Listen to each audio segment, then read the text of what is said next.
जाने माने top defence expert हैं और पूरे देश भर में इनकी डिफेंस ओपिनियन की बहुत ही साख है। जनरल साहब, बहुत शुक्रिया और धन्यवाद हमारे साथ जुड़ने के लिए। सर, मैं आपसे जानना चाहता हूं कि ऑपरेशन सिंदूर की सबसे खास बात आपने क्या महसूस की, और दूसरा, ये एक सीमित दायरे में लड़ा गया युद्ध था, लेकिन हम उनके एयरबेस तक पहुंचने में सफल रहे। क्या हम सिर्फ सांकेतिक तौर पर मिसाइल उन्होंने छोड़ी, या हमारी कैपेबिलिटी है कि हम 90 मिनट में इनको पूरा तबाह कर सकते थे? देखिए, ये जो ऑप सिंदूर का जो मैसेज है, बहुत सारे इसने टारगेट अचीव किए हैं। ये सिर्फ नाम ही नहीं, नाम से ही शुरुआत एक्चुअली हो जाती है, तो उन पे थोड़ा सा वक्त दीजिएगा, मैं ज़रा समझाना चाहूँगा। सबसे पहली चीज़ तो ये जो आपने प्रश्न पूछा कि किस तरीके से साइमल्टेनियस अटैक ऑन और एयरफील्ड कैसे संभव हुआ। ये संभव है, इसमें एक ही हमारी सेना के हथियार शामिल नहीं थे, इसमें एयरफोर्स भी, नेवी भी और ख़ास तौर पर अपनी आर्मी भी। इनका इंटीग्रेटेड होना, इंटीग्रेटेड तरीके से इसका इस्तेमाल होना, जो कि जनरल चतुर्वेदी जी ने भी एक्सप्लेन किया इस चीज़ को, वो सबसे बड़ी सफलता है। दूसरी बड़ी सफलता है कि देखिए, पाकिस्तान के पास कौन कौन से हथियार हैं, किस किस देश के।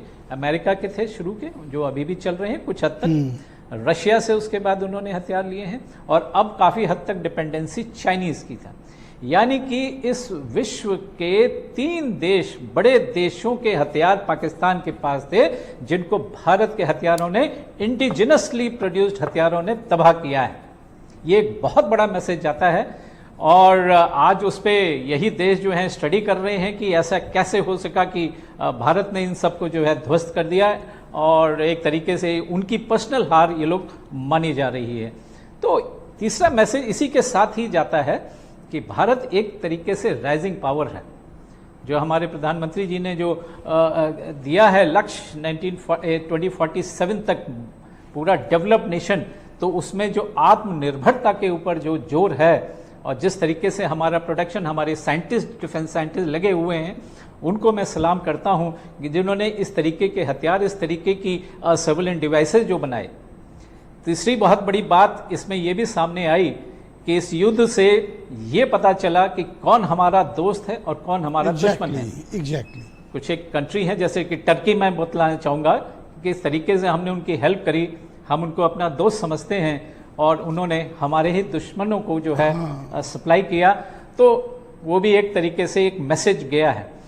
चौथा बहुत बड़ा मैसेज जो गया है वो ये है कि देखिए, एक तरीके से ये 22 अप्रैल का जो हमला है, ये मिनी हमास का रूप है। और आज इजराइल साल भर से ऊपर हो रहा है, 1.5 साल हो रहा है, युद्ध समाप्त नहीं हुआ, अभी तक लड़ रहा है, और हमने सिर्फ 3 दिन में जो है उनको, बल्कि मैं कहूंगा एक ही रात में जो वार अगेंस्ट टेरर था। ये दोनों सिस्टम कैसे रहे? हम डिफेंस अपने को डिफेंड कितना कर पाए?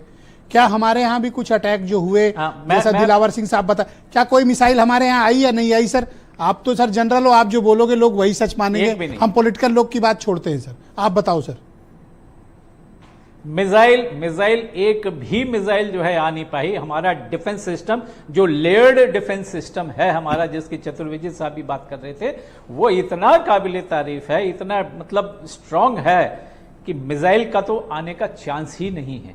और आने वाले समय में इसको और भी जो है सक्षम बनाया जाएगा, जैसे कि जो हाइपरसोनिक टाइप की जो मिसाइल्स हैं, जिनके की चांसेस हैं अंदर आने के, कि वो तक जो है अंदर नहीं। एक उनके पास है सर, बाबर कैटेगरी में उनके पास है ड्रोन्स, हाइपरसोनिक मिसाइल ही है।